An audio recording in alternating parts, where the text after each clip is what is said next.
La guerre en Ukraine et la bataille qui fait rage sur le terrain de la propagande, la désinformation bat son plein sur les réseaux sociaux. Sophie Goldstein nous a rejoint pour en parler. Bonsoir Sophie, il est question de vidéos.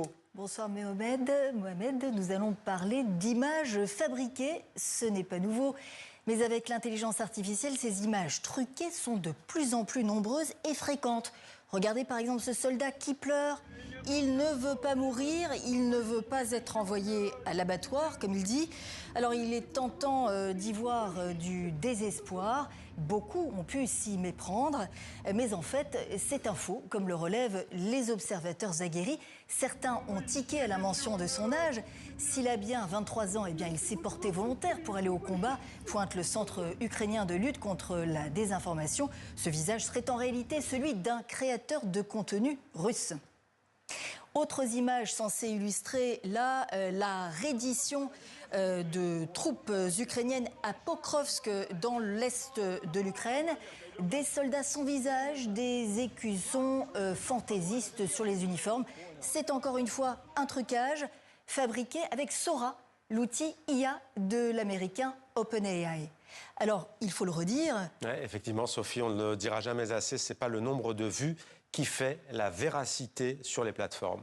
Tout à fait. Les vidéos, comme les posts d'ailleurs sur les réseaux, sont poussées par des algorithmes qui n'ont aucun souci de l'exactitude de l'info, même si certains internautes font le travail de vérification facile à repérer, notamment les logos et les bizarreries visuelles. Et est-ce que la presse ukrainienne réagit, Sophie ? Absolument, elle est à l'affût, notamment le Kyiv Independent, une source pour les journalistes dans le monde entier. Dossier comment les deepfakes manipulent le récit de la mobilisation en Ukraine.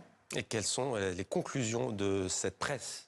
Eh bien, de faux profils sur TikTok, sur X, sur d'autres plateformes propagent des vidéos générées par intelligence artificielle sous-titrées dans de très nombreuses langues. C'est donc une campagne de désinformation du Kremlin. Objectif, éroder la confiance envers Kiev, saper le moral des Ukrainiens, affaiblir le soutien des Occidentaux.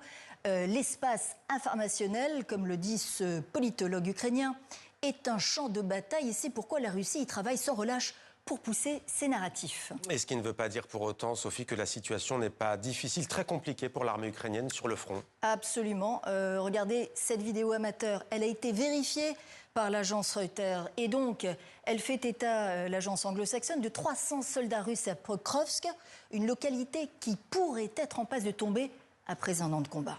Merci beaucoup, Sophie, pour ce point complet donc, sur le terrain de la propagande et sur le front en Ukraine.